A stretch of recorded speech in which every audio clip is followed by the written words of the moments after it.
नमस्कार। नयाँ वर्ष 2026 को पावन अवसरमा 13औं अन्तर्राष्ट्रिय नेपाली टोपी दिवसको हार्दिक मङ्गलमय शुभकामना। आज जनवरी 1 बिहिबारका दिन नेप्लिज कम्युनिटी सोसाइटी अफ क्यालगरीको प्राङ्गणमा एनआरएनए क्यानाडाले एनसिएससी र ट्रस्टको संयोजकतामा उक्त कार्यक्रमको आयोजना गरेको हो।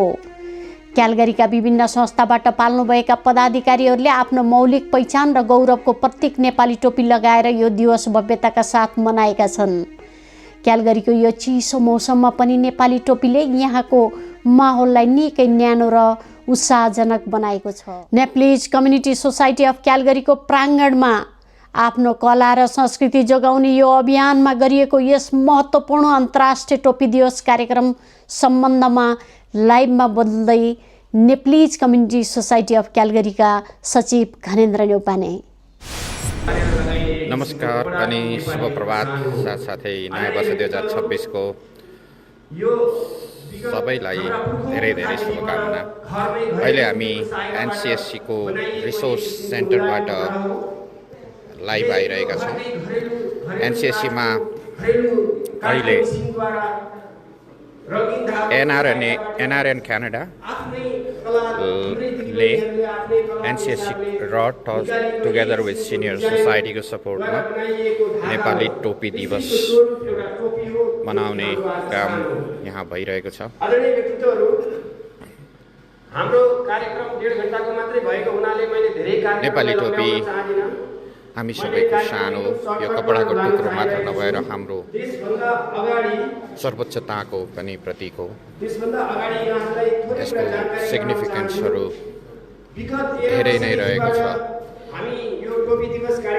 यहाँहरू पनि नजिकै कतै हुनुहुन्छ भने आएर यो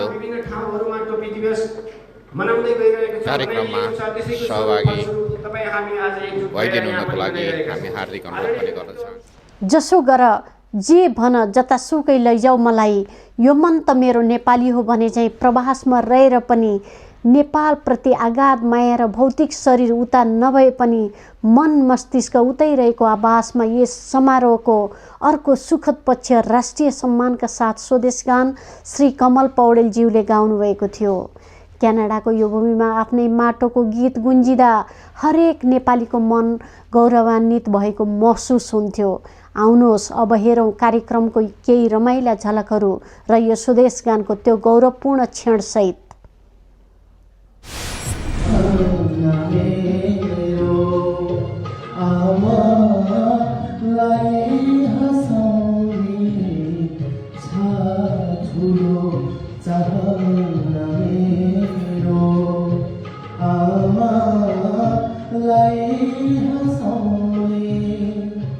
सर्वोच्च शिखरबाट विश्व शान्ति सुनाउने यही प्यारो मिट्टीका माथि पौरखी बनिकन पार्छु यो चाहना पूर्ण गरिदे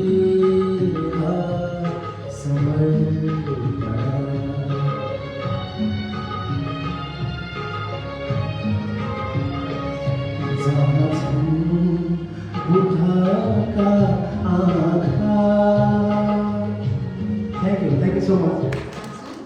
र म अब एनसिएससी को अध्यक्षको पदमा रहनुभएका आदरणीय प्रकाश पापलीज्यूलाई शुभकामना सन्देश व्यक्त गर्न यहाँ निम्त्याउन चाहन्छु।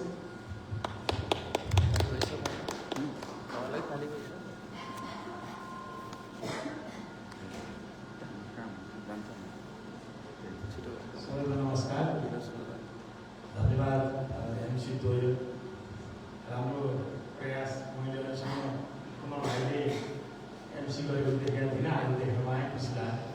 यो व्यक्तित्व समाजलाई सहयोग गर्दै गर्दा व्यक्तित्व पनि विकास हुने क्रम छ। त्यसका लागि तपाईँलाई धेरै धेरै धन्यवाद छ र बधाई पनि छ। आयोजक एनआरएन क्यानाडाका पदाधिकारीहरू, क्यालगरी स्थित सम्पूर्ण सङ्घ संस्थाका निवेशकहरू, भोलिन्टियरहरू, एनसिएससी क्यालगरीका पदाधिकारीहरू र सम्पूर्ण उपस्थित हुन मेरो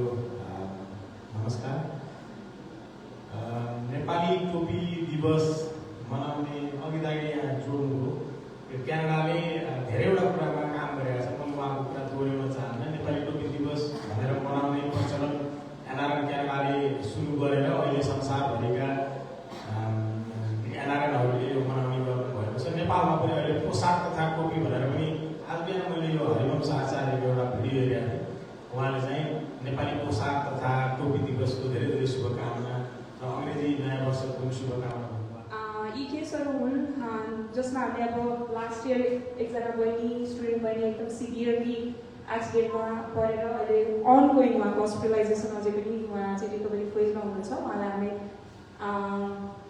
गोफरमी गरेका थियौँ र $24,847 चाहिँ हामीले रिसेन्टली अक्टोबरमा हामीले उहाँलाई ह्यान्डओभर गरेका छौँ र उहाँलाई हामीले इन्डिभिजुअल लेभलमा अझै पनि अनगोइङ सपोर्ट गरि नै रहेका छौँ। त्यसै गरी अर्को हाम्रो विपुल छेत्री भाइको अनफोर्चुनेटली उहाँको डेथ भएको थियो, सुसाइड भनौँ होइन, उहाँको बडीलाई डिग्निफाइड रूपमा नेपालमा उहाँको फ्यामिलीसँग पुर्याउनको लागि हामी सबै आजको दिनमा बनिन्छ। यस कार्यक्रममा यहाँको उपस्थिति र सहभागिताले कार्यक्रमलाई थप गरिमामय र सफल बनाउने विश्वास लिएको छु। कार्यक्रमलाई अगाडि बढाउने क्रममा म अब यहाँ शुभकामना मन्तव्यको लागि NRNA NCC ICC member ICC सदस्य कमल भट्टराईज्यूलाई यहाँ म उपस्थित गराउन चाहन्छु।